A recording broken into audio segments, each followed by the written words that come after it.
යාළුවනේ හන්සි and චතු YouTube channel එකට ඔයාලා ආදරෙන් පිළිගන්නවා. ගොඩ දවසකින් ඉතින් ඔන්න ඔයාලට මම vlog එකක් ගෙනාවා.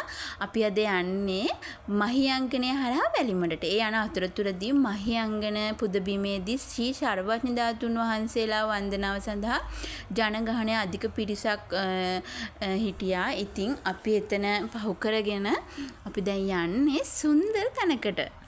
අපි හැමෝම දන්න බදුලට යද්දී අපිට ලස්සන සුන්දර ප්‍රදේශ තමයි හම්බෙන්නේ.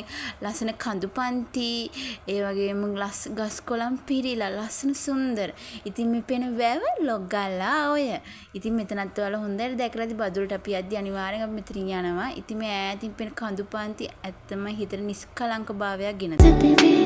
जीने की मुझको आदत दे मेरे इश्क को तू रखना खुद में हिफाजत से कभी जो बादल बरसे मैं देखूं तुझे आँखें भर के तू लगे मुझे पहली बारिश की दुआ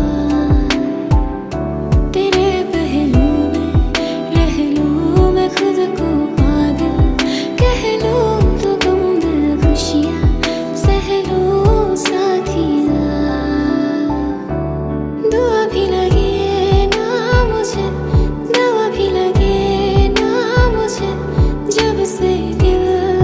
අපිට මේ වගේ හින්දු භක්තිකයින්ගේ පෙරහැරකුත් අපිට දකින්න හම්බුණා. ඉතින් එතනම් මම පොඩි ෂෝට් වීඩියෝ එකක් ගත්තා ඔයාලටත් මේ පෙරහැර පෙන්වන්න. ඒ වගේම අපි ඊට කලින් දැකලා තිනවා කටු ගහලා කට්ටිය හැම යනවා. ඉතින් මේත් ඒ වගේ ලස්සන පෙරහැරක්. ඇටම්පිටිය නගරයත් පහු කරගෙන අපි යද්දී වැලිමඩ නගරයට ආසන්නව දකුණු පැත්තෙන් අපිට ලස්සන ඩෑම් එකක් බලා ගන්න පුළුවන්. ඉතින් ඩෑම් එකට අපි කියනවා පුහුල්පොළ ජලාශය කියලා. ඉතින් මේ ජලාශයේ මම ඔයාලට ලස්සන වීඩියෝ එකක් ගත්තා ඔයාලට පෙන්නන්න. මේක පාසල් ළමයිටම ගොඩක්ම වටිනවා. ඒ මොකද භූගත ජලය වැල්ලවාය නගරයට උමම් මාර්ගයක් ඔස්සේ තමයි මේ වතුර යන්නේ පොළව යටින්. ඉතින් ඒ නිසා මම ඔයාලට මේක පැහැදිලි වෙන වීඩියෝ එකක් ගත්තා.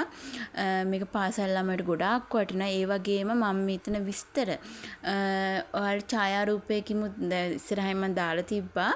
ඉතින් මේක පාසල් ළමයට එහෙම ගොඩාක් වටිනවා. මේ ගොඩාක් ගැඹුරු ජලාශයක්. අපි අදිත් මේකේ වැඩ කටයුතු තව සිද්ධ වෙනවා. ඉතින් මේක මේ ඒ හරියෙන් යනවා නම් අනිවාර්යයෙන්ම අපි හැම බලන්න ඕනි. जीने की मुझको आदत दे मेरे इश्क को तू रखना खुद में हिफाजत से कभी जो बादल बरसे मैं देखूं तुझे